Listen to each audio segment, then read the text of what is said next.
Hello everyone, welcome back to Moms TV. कैसे हैं आप सब? जैसे मैंने लास्ट वीडियो में मैं आपसे शेयर किया था अबाउट ब्रेस्ट फीडिंग की क्या इंपॉर्टेंस होती है एक नवजात शिशु के लिए। तो आज की इस वीडियो में मैं आप सबके साथ शेयर करूंगी ब्रेस्ट फीडिंग के लिए कुछ ऐसे यूजफुल टिप्स जो आपके जरूर काम आएंगे एंड मेरा पर्सनल एक्सपीरियंस कि किस तरीके से मुझे स्टार्टिंग में ब्रेस्ट फीडिंग में प्रॉब्लम हुई है यांश को कराने में और किस तरीके से मैंने उन सब चीजों से ओवरकम किया मेरे बड़ों की सलाह के साथ। तो चलिए वीडियो को स्टार्ट करते हैं। वीडियो पसंद आए तो लाइक, मेरे चैनल को सब्सक्राइब एंड बेल आइकन को प्रेस करना मत भूलिएगा। सबसे पहले जैसा मैंने आपको बताया था कि ब्रेस्ट फीडिंग नवजात शिशु के लिए एक अमृत की तरह है। कोई भी फॉर्मूला मिल्क या किसी भी तरीके के गाय का दूध आपको ब्रेस्ट मिल्क से कंपैरिजन नहीं हो सकता है, बिकॉज ब्रेस्ट मिल्क में आपको वो पर्याप्त मात्रा में न्यूट्रिएंट्स मिलते हैं, विटामिन मिलते हैं, मिनरल्स मिलते हैं, जो भी चीजें शिशु के लिए जरूरी होती हैं, जिससे कि उसका न सिर्फ शरीर विकसित होता है बल्कि उसकी जो इम्यूनिटी सिस्टम है अंदरूनी भी उसका विकास बहुत अच्छा होता है, बहुत तेजी से होता है। क्योंकि आगे जाके शिशु को काफी सारे चैलेंजेस फेस करने पड़ते हैं, जैसे रोल ऑन करता है शिशु चलने लग जाता है, शिशु खिसकता है, तो उस सब में भी उसको शरीर से अंदर से मजबूत होना बहुत ज्यादा जरूरी होता है, ताकि उसका जो माइलस्टोन होते हैं जैसे रेंगना, खिसकना, सरकना, फिर धीरे धीरे घुटनों के बल चलना, फिर खड़ा होना, इस सब में भी शिशु को काफी ज्यादा एनर्जी लगती है और वो एनर्जी उसको अपने माँ के दूध यानी कि ब्रेस्ट मिल्क से ही सबसे बेहतर मिल सकती है। बट कई बार ऐसा होता है कि माँ का ब्रेस्ट मिल्क उतना नहीं हो पाता है या कम होता है या नहीं हो पाता है, या अगर आपको कोई जेनेटिक प्रॉब्लम है जैसे ब्लड प्रेशर है, शुगर है, थायराइड है। कई बार होता है कि जब आप प्रेग्नेंट रहती है तब ये प्रॉब्लम होती है, बट वो डिलीवरी के बाद आपका बीपी, शुगर या थायराइड धीरे धीरे कम हो जाता है। बट अगर आपको जेनेटिक यानी कि पहले से ही ये प्रॉब्लम्स है तो इस केसेस में भी ब्रेस्ट मिल्क का होना थोड़ा कम होता है, या बेस्ट रहता है कि आप आपकी गायनेक से एक बार एडवाइस ले लें। तो चलिए वीडियो को स्टार्ट करते हैं। वीडियो पसंद आए तो लाइक, मेरे चैनल को सब्सक्राइब एंड बेल आइकन को प्रेस करना मत भूलिएगा। सबसे पहले मैं आपके साथ शेयर करती हूँ कि ब्रेस्ट मिल्क में आखिरकार ऐसा क्या होता है जो शिशु को इतना मजबूत बनाने में हेल्प करता है। तो ब्रेस्ट मिल्क में सारे आपको न्यूट्रिएंट्स मिलेंगे, सारी चीजें मिलेंगी जिससे कि शिशु का विकास बहुत ही तेजी से होता है। एंड ब्रेस्ट मिल्क की भी जो है वो 3 कैटेगरीज होती है। ब्रेस्ट मिल्क को 3 कैटेगरीज में साइंटिफिकली डिवाइड किया गया है। सबसे पहला जो मिल्क होता है वो होता है कोलोस्ट्रम, सेकेंड जो होता है वो होता है आपका ट्रांजिशनल मिल्क, एंड थर्ड जो होता है वो होता है आपका मैच्योर। तो ब्रेस्ट मिल्क की भी 3 कैटेगरीज होती हैं। जब एक नवजात शिशु जन्म लेता है तो जो गाढ़ा पीला दूध जिसे कहते हैं वो होता है आपका कोलोस्ट्रम।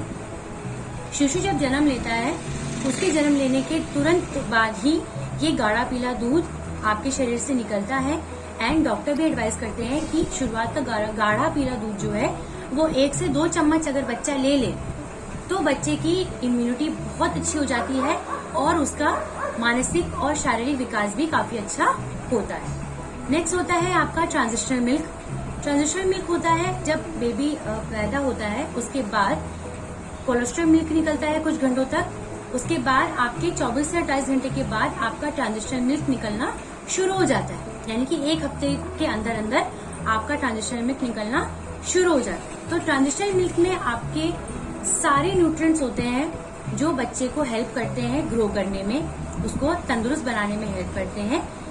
थर्ड आता है आपका mature milk. Mature milk is like सफेद दूध जो निकलता है आपके फीडिंग के दौरान। सफेद दूध जब निकलना शुरू हो जाता है यानी कि 1 हफ्ते के बाद, शिशु के जन्म लेने के 1 हफ्ते के बाद आपके शरीर से ट्रांजिशनल मिल्क यानी कि सफेद दूध निकलना शुरू हो जाता है।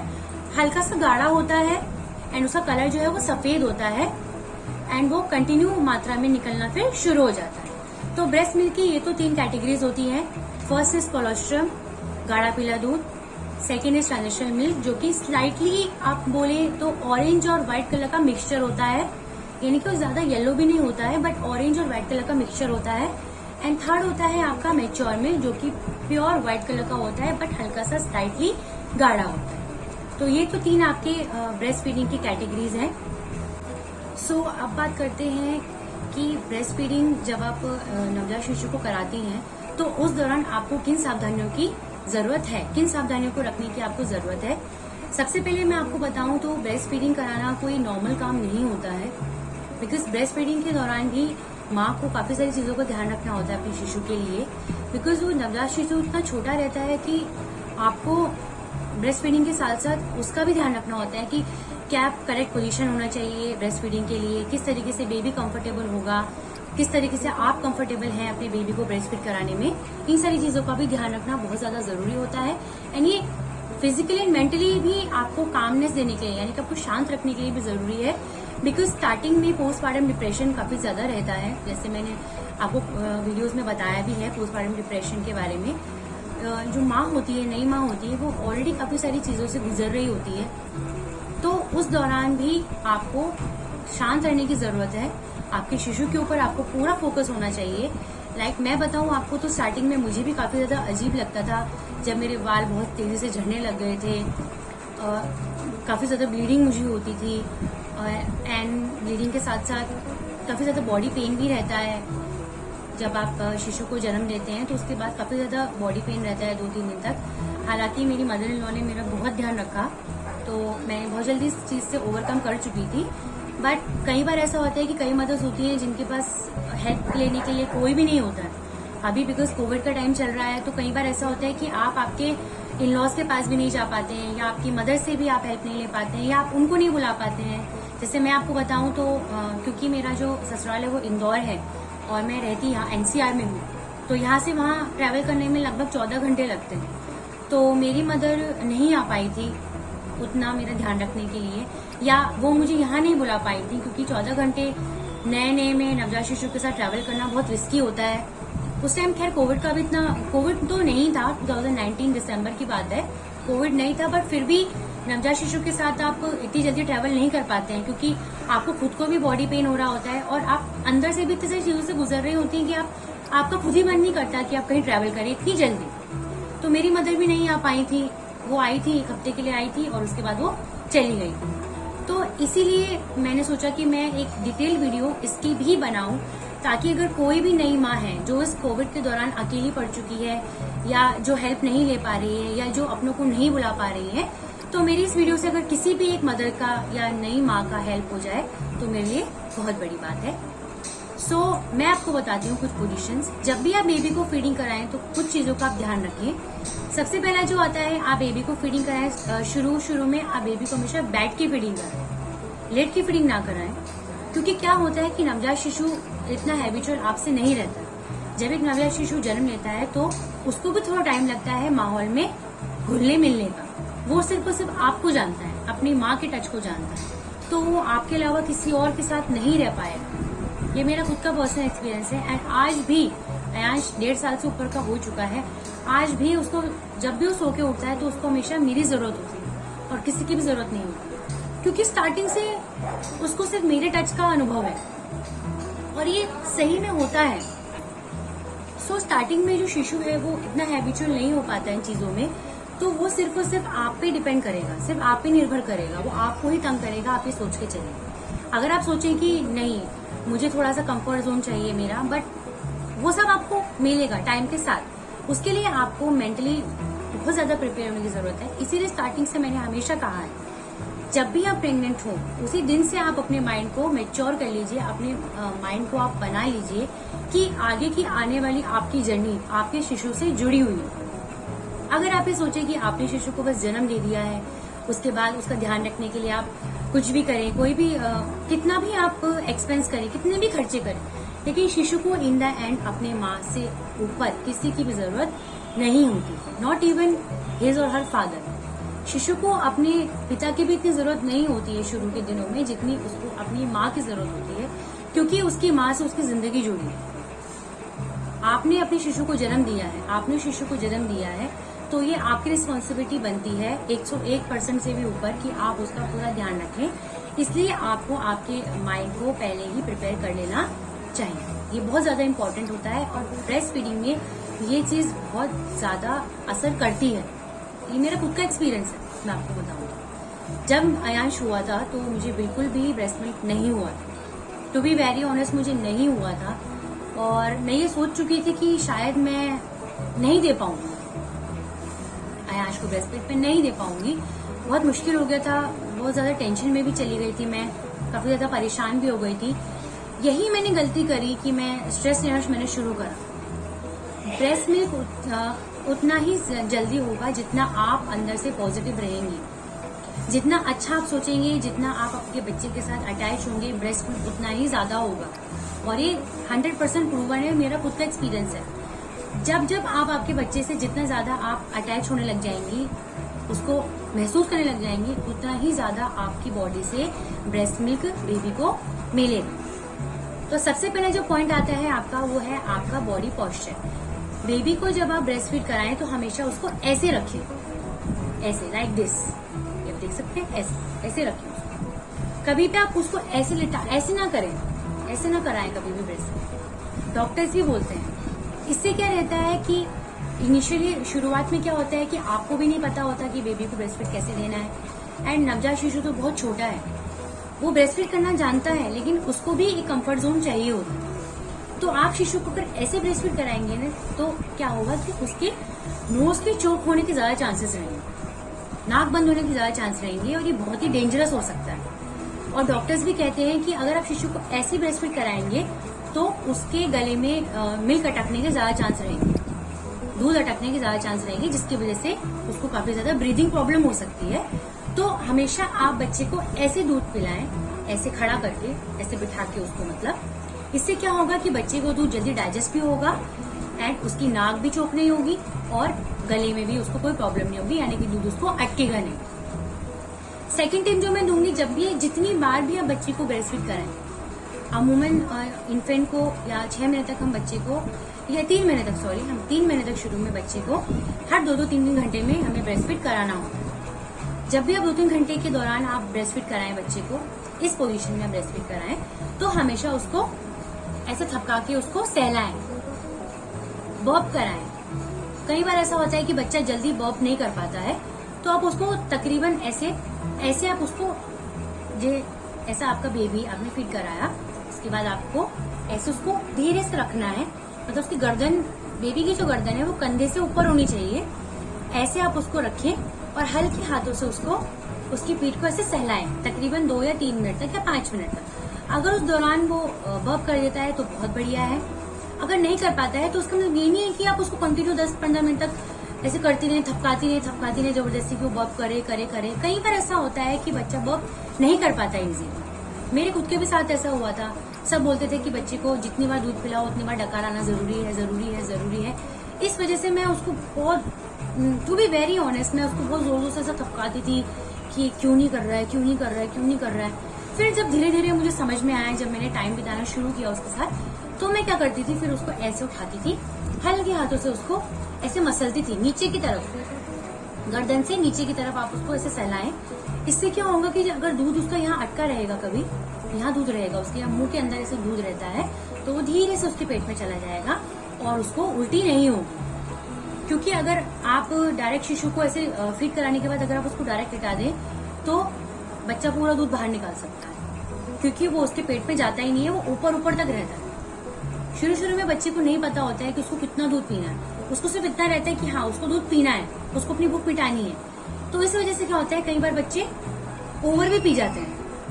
तो इस वजह से अगर आप बेबी को डायरेक्ट लिटा देंगी तो क्या होगा कि बेबी दूध बाहर निकाल देगा या दूध उल्टा देगा। तो ऐसा बिल्कुल भी ना करें। आप उसको पहले आप उसको ऐसे फीडिंग कराएं, ऐसे फीडिंग कराने के बाद उसको ऐसे रखें और हल्के हाथों से उसको ऐसे मसाज करें। मसाज करने के बाद आप बेबी को उसके बाद लेटाएं।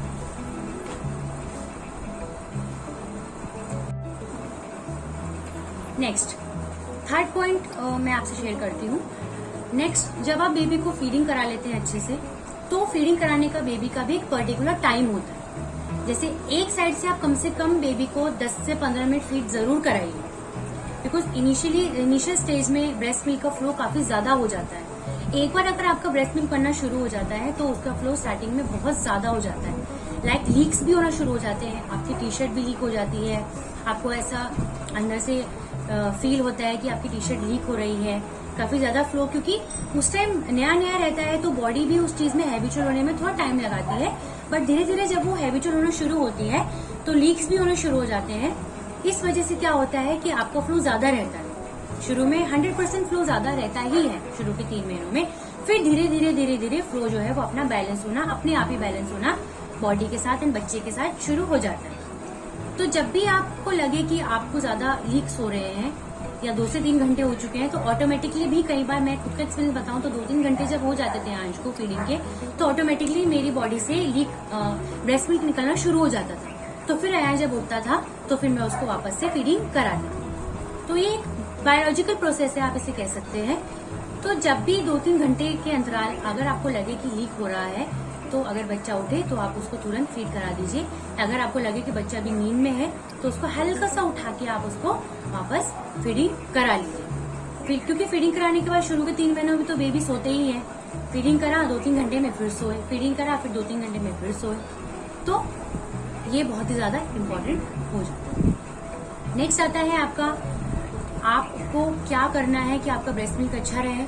आपको सबसे ज्यादा जरूरी है, आपको हाइड्रेशन बहुत जरूरी है। अच्छे अमाउंट में आप पानी पिए, दूध पिए, मीठी चीजें खाएं, दलिया खाएं, इससे आपका ब्रेस्ट मिल्क जो है वो 100% अच्छा होगा। नेक्स्ट, स्ट्रेस बिल्कुल भी नहीं लेना है, पॉजिटिव रहना है, इससे भी ब्रेस्ट मिल्क पे असर पड़ता है। अगर आप ज्यादा नेगेटिव हो जाएंगी तो ब्रेस्ट मिल्क कम होना शुरू हो जाएगा। ये मेरा खुद का एक्सपीरियंस है, इसलिए मैंने इसमें ऐड करा है। प्लीज पॉजिटिव रहिए। मैंने स्टार्टिंग से कहा है, चाहे प्रेगनेंसी जर्नी हो, डिलीवरी के बाद हो, पॉजिटिव रहना बहुत ही ज्यादा इम्पोर्टेंट है और आपको रहना ही पड़ेगा। नेगेटिव रहेंगे तो आप पे भी असर पड़ेगा, बच्चे पे भी असर पड़ेगा। बैलेंस डाइट लें, ओवर ईटिंग बिल्कुल भी मत करिए, बैलेंस डाइट लीजिए।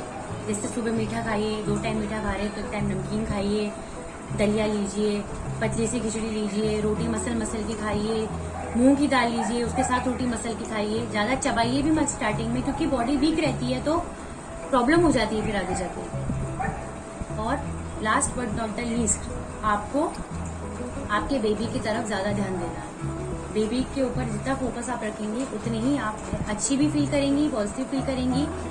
बिकॉज ब्रेस्ट मिल्क में मैंने आपको लास्ट वीडियो में बताया था कि बहुत जल्दी कैलोरीज बर्न होती हैं। आप एक टाइम बेबी को ब्रेस्ट फीड कराएंगे तो तकरीबन 200 से 500 के करीब आपकी कैलोरीज बर्न होती हैं।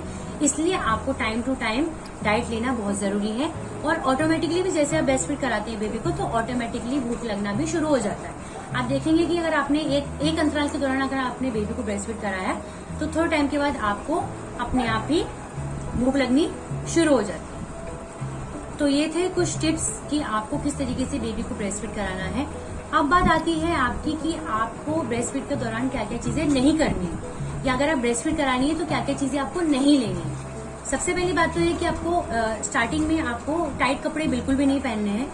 लूज कपड़े पहनिए, लूज टी शर्ट्स पहनिए, या नर्सिंग आजकल इक्विपमेंट्स आते हैं, जैसे नर्सिंग टी शर्ट्स होती हैं, नर्सिंग पैड्स होते हैं, ये सारी चीजें आती हैं मार्केट में अवेलेबल हो जाती हैं।